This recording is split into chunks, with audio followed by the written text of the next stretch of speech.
李丽珍都快结婚了，王晶却在此时开出400万片酬请她出山，诱惑啊实在太大，他最终还是没忍住，和当时没什么名气的舒淇一起出演了这部电影。1996年是中国香港电影最后的黄金年代，整个行业充满了热钱、欲望和荷尔蒙，而王晶就是这个赌场里最成功的庄家。他有一种近乎本能的嗅觉，总能精准地捕捉到市场上最卖走的元素。而当时市场上最稀缺也最值钱的元素就是李丽珍。那时的李丽珍啊，是一个什么样的存在？她15岁被星探发掘，以开心少女组成员的身份出道。她是那个年代所有香港少男心中初恋的代名词，一头长发，一张圆脸，清纯的像一颗沾着露水的水蜜桃。然而在90年代初，她却做出了一个让所有人都大跌眼镜的决定，她要下海拍大尺度影片。从蜜桃到精灵，她亲手撕碎了自己玉女的标签，成为了那个时代票房号召力最强的性感女神。但名利带给她的除了财富，还有无尽的疲惫和厌倦。到1996年，30岁的李丽珍已经赚够了下半辈子都花不完的钱，她厌倦了狗仔的闪光灯和名利场里的虚伪，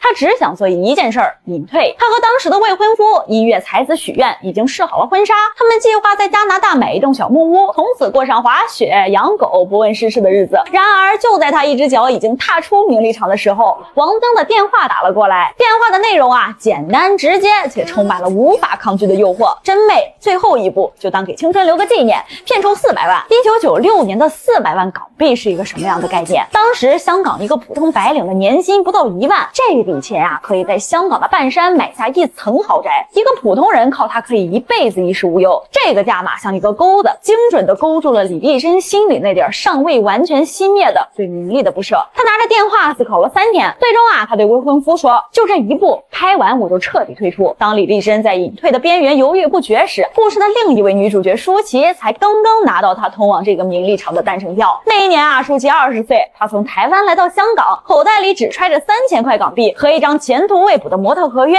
她的出身和李丽珍截然相反，贫困的家境让她从小就对金钱和成功充满了最原始的渴望。在中国台湾，她靠着拍摄写真勉强糊口。当她站在王晶的办公室里，紧张到连台词都念得结结巴巴时，王晶却盯着她锁骨上的一颗痣，笑着说，这丫头身上有种特别的气质，以后能红。王晶看中的是舒淇身上那种未经雕琢的充满了生命力的野性，这是当时以玉女和淑女为主流审美的港圈所极度稀缺的一种特质。于是玉女的片场上演了极其微妙的一幕，一个是早已功成名就却心不甘情不愿的隐退天后，一个是一无所有却渴望抓住一切机会向上爬的新人眼魔。李丽珍穿着真丝睡袍走在化妆间里，对助理说，把我那件高领毛衣拿来。她要求清场拍摄，除了摄影师，现场一个男人都不许留。她的每一个动作都充满了抗拒和疏离。而舒淇则穿着薄纱戏服在王晶面前兴奋地转圈，问导演，我这样够不够像魔女？她将自己所有的欲望和野心都写在了脸上，一个想收，